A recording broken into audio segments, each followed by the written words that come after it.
Okay, we're live for the project call GNU Radio October 2017. We actually have quite a full agenda today, which I was not expecting this morning. So I'm going to go over it real quick, what we're going to talk about. So first of all, we're going to do the conference review, and Ben's going to talk about that. Second agenda item is Seagrant. There's news on Seagrant, which Mark will talk about. Then GSOC, very important. I'm going to wrap up GSOC 2017, but I'm more importantly also going to talk about GSOC 2018. When I say GSOC, I'm actually also including SOCIS in that. And then we have a couple of event announcements. There's the ongoing Hacktoberfest. There's the Hackfest in NASA. Then there's FOSDEM, so I'll talk about Hacktoberfest. Ben Hilburn will talk about the NASA Hackfest, the DARPA Hackfest. I should more accurately say it's not actually by NASA. And then I will talk about FOSDEM, and Phil can jump in on that one. Okay, so first one, conference review. Ben, please talk about the conference. All right. Yeah, so the last month was once again it was a fantastic event. We grew significantly again. So in 2016, we had about 300 attendees, and this year we hit 340. So we're continuing our excellent track record of growth. As usual, all of the presentations have already been posted. I think there might be one or two still missing, but all the slide decks are live. I have received all of the recordings. It's now just a matter of me actually uploading all of them to YouTube. It's a pretty considerable number of videos and bandwidth, so it takes days of upload time, even if I'm not doing anything about it. So it'll take me a little bit longer to get them all posted, but those should get up pretty quickly as well. I also want to remind everybody that the technical proceedings have been posted since the week prior to the conference. And this year, we saw a huge growth in technical proceedings. We had 10 papers in 2016, and this year we had about 20. And there's a lot of really great content in there. And not all, one of the things we do with GRCon is the technical proceedings are independent of the actual conference, and we do that to allow people who want to publish and share their work but who aren't able to attend to still publish. So even if you went to the conference, there are papers published in the proceedings that weren't represented as part of the conference program. So I definitely recommend you check it out. There's a lot of really great stuff there. My last two things about the conference. Everybody who attended the conference should have received a link to fill out an attendee survey. The attendee surveys really are very, very important. We read every single response, and every year designing next year's conference is based very, very heavily on the feedback that we got from the previous year. So if there's things that things that you really liked from this year, if there are things you especially didn't like from this year, please let us know. To fill out the attendee survey, it's not terribly long. If you want, you don't even have to type out any long-form responses. You can just go through and rate things. Even that is extremely useful. So if you received an attendee survey link, please fill it out. My last bit about the conference is a call for volunteers. So every year we have an organizing committee. It is a lot of work to put on the conference, and the more volunteers we have, the better the conference we have. So if you're interested in getting involved, you get to work with some awesome people and put on a really great event.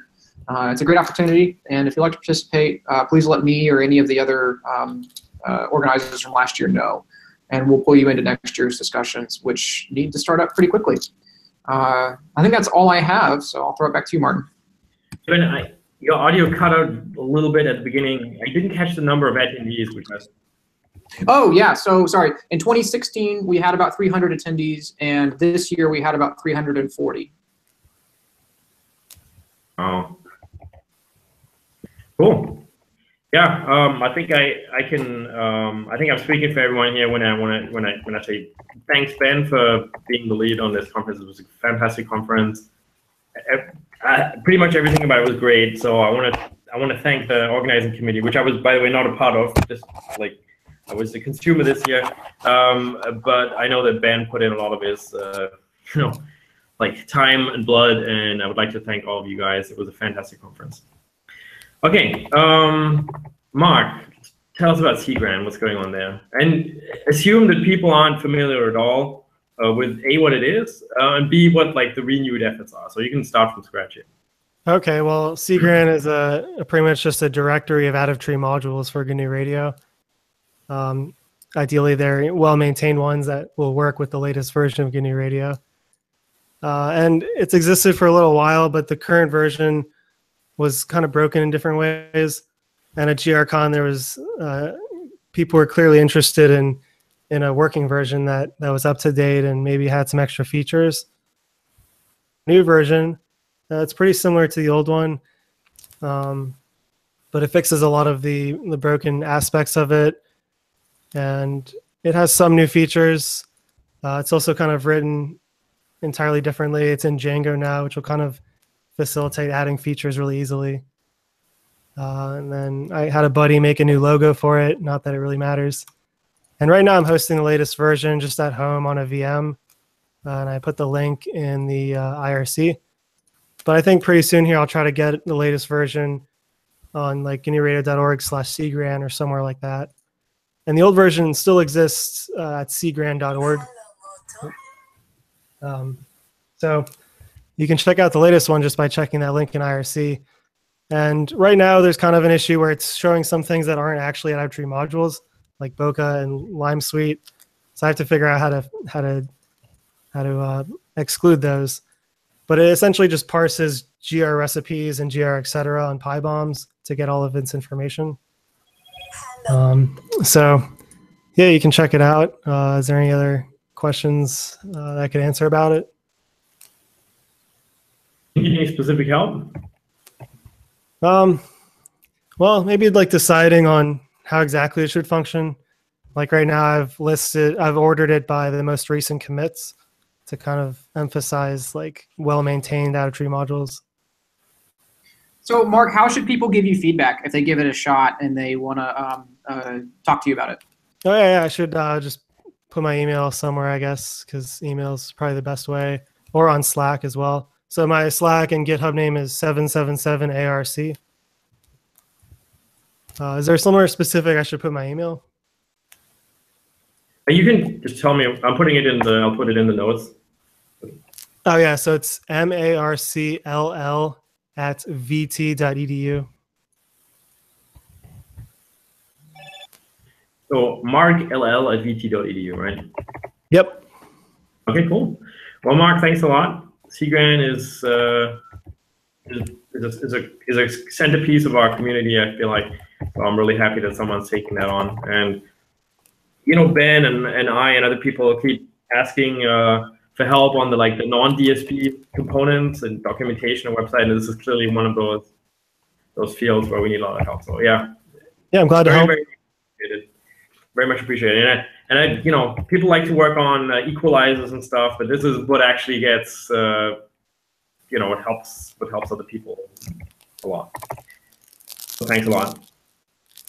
Okay. Next agenda item is GSOC and SOCUS. So just to give you a quick wrap up of 2017 activities, we're now completely finished. There's nothing left. So we had 3 projects going on. Well, we had 3 slots in GSOC and 1 in SOCUS. Unfortunately, 1 GSOC slot didn't come through, so that left us 3 projects total, 1 in SOCUS. We had, so in SOCUS, Håkon was working on the C++ code generation, and that turned into a little bit more than that, actually. He's also been helping on the Python 3 branch, and it looks like he's still active. So that was pretty cool. That's and the C++ project, sorry, the C++ code generation has been out there for like as a suggestion, project suggestion for, I think since the first time that I managed SOCUS. So GSOC. So really glad that that finally came through. Then of course we had the Bokeh GUI project.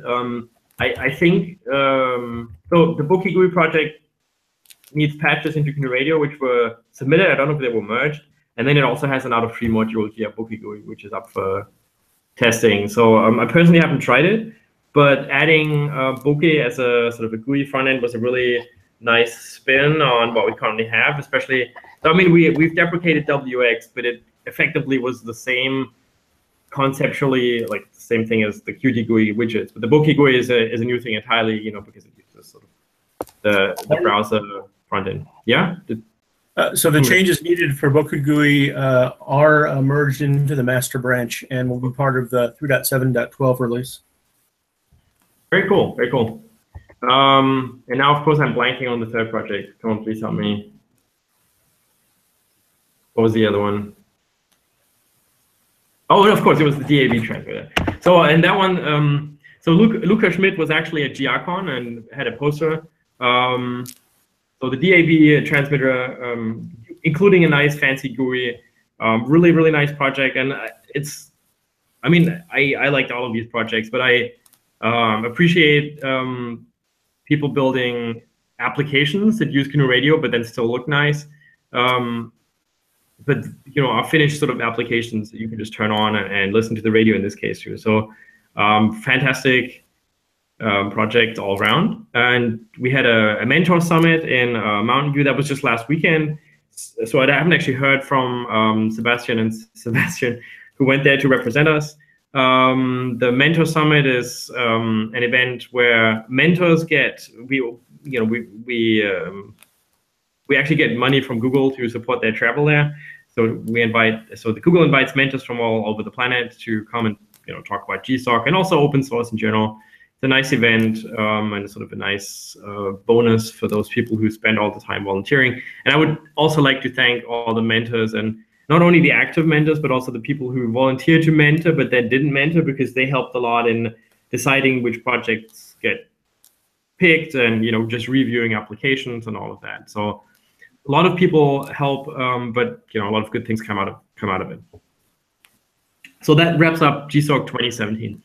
GSOC 2018 was already announced. The application deadline is sometime in January, and we are already working on our application.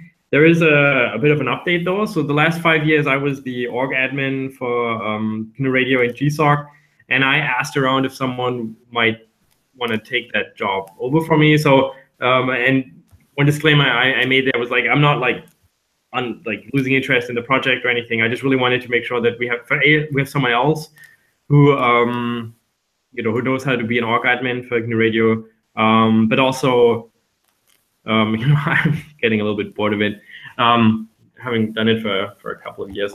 And I didn't even have to ask around a lot. Felix immediately said, yeah, sure, he'll do it. So I'm very, very happy about that. So thank you, Felix, for volunteering to do that. So Felix will be driving the application and be poking people. But what we need right now is ideas for the idea list. The idea list is the single most important item for our application, and it has to look really good. And it has to, if it's not good, then we might as well not sign up, because that doesn't mean that means we wouldn't have good ideas for projects. So the idea list, I'll post it on the agenda notes, is on the wiki. So anyone who has a writable wiki account can update it. But you can also propose ideas on the mailing list, and we'll sort of carry them over to the wiki page if we think they're good. And then, so SOCUS 2018 was not yet announced. So they're usually much later than GSOC. And I think this is not, no one's going to be upset if I say they're also slightly less well organized than Google is. So we don't know exactly what's happening on SOCUS, but as soon as they announce their 2018 program, assuming they will, we'll obviously also apply for that. Yeah, so looking forward to GSOC 2018. And the most important thing right now are the ideas that we need to write down. Okay. For SOCUS, did I forget anything? Oh, okay. Okay, finally, we have a couple of announcements. So the first thing was this little tiny thing. I don't know, there's some company who organized it called the Hacktoberfest, and all you have to do is submit PRs on GitHub, and then they will send you a T-shirt or something like that. But we'll take whatever helps people making contributions to radio. So if you want to, you can just update documentation or something like that. And you might get a free T-shirt. Okay, Two more announcements. First one is the DARPA Hackfest, which I'll let Ben do, and then afterward I'll talk about FOSDEM. Okay, so Ben. Yeah, thanks. So we've talked about this before in this call, and Tom Rondeau mentioned it in his presentation at GRCon. But DARPA is running a week-long Hackfest. It has not only the usual GNU Radio Hackfests that we've had in our community for several years now, but it also actually has a hacking challenge. It's too late to sign up for the hacking challenge if you haven't already registered for that. But you can go and see what's happening. And there's also a speaker series. But you do need to register for the Hackfest by the end of tomorrow. So tomorrow is the last day to register to attend the Hackfest, whether you want to go see the speakers or see what's going on with the hacking challenge or just take part in the SDR Hackfest itself. You do need to register. It's at the NASA Ames Research Center, which is a U.S. government facility. So you do not have to be a U.S. citizen to attend, but you do. That is one of the reasons you need to register in advance, is you do have to provide some personal information. But yeah, I will be there, as will a bunch of the project leadership. So if you're able to make it to the Bay Area, you should go. It's going to be a great time. That's the week of November 13th. Yep. Yeah, I'm also going to be there for a couple of the days. Okay, FOSDEM. We have had a software-defined radio track for the last couple of years at FOSDEM. And 2018, we will have yet another one. It's on Sunday again this year. Last year was on Saturday. FOSDEM is on the 3rd and 4th of February, and in case you're surprised, yes, that is a weekend. One of the biggest open source free software events is over the weekend. It's always the first weekend of February, and it's always in Brussels, and it's always on ULB, which is a university in Brussels. Yeah, so so if you don't know about FOSDEM, it's a massive conference, but it's sort of split up into sub-conferences or dev rooms, as they're called. So you apply for a dev room. Say, I want to organize a dev room on topic XYZ. In our case, it's software-defined radio. And now we need people to do presentations at FOSDEM. So you can go to the FOSDEM website and submit a presentation talk. We are going to do 30-minute slots again, but that includes Q&A and switchover. So think 20-minute presentations is probably realistic. We do not want to limit this to. We very explicitly do not want to limit this to like GNU Radio specific topics. Like anything that is radio related has a place in this dev room. And in the past, we've even extended it to sort of embedded introductory talks or FPGA related talks, because they're all relevant for doing radio stuff. So even if you just want to come and meet the community, great opportunity. And FOSDEM itself is a great event. They have a lot of good speakers, and it's a very good chance to meet people from various free software communities, because that's really one of the few places where most open source and free software related projects get together. The conference itself is free, so you just have to show up. Obviously, you need to get to Brussels and sleep somewhere, so it's not free overall. But the conference itself does not cost anything. You don't even have to register, so you can just show up. And the talks get recorded. If you're interested in what we did in the past, you can even look at the recordings from the last couple of years. And my final point on this is we have a hard submission deadline this year, because like the FOSDEM devs are really adamant that we have everything done by December 15th. We need some time before that though, so the submission deadline is December 8th this year. So please, if you want to talk, submit your talks early. In the past, we were always full, which means so all the maximum time that we get allotted from FOSDEM to do our dev room, we always use that up.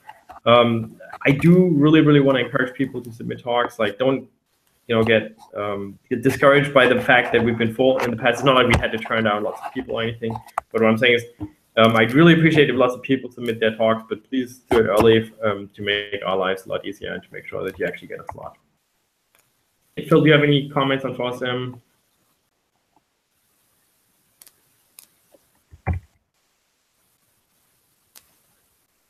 No? Okay, Phil types no into the chat. Okay, good. There's no one else who wants to say anything about FOSDEM or anything else. GNU Radio, GNU Radio related. And I think that's the update for October. So please submit bug fixes. Also help Jonathan with code reviews. That's something that everyone can do. Just go to GitHub, the GNU Radio repo, look at the pull requests that are currently up. You can help with code reviews. You can do all those nice things to make our project run smoothly. All right, thanks everyone. That's the October 2017 project call, and we'll have another one a month from now. See you later. Bye. Bye all. Cheers.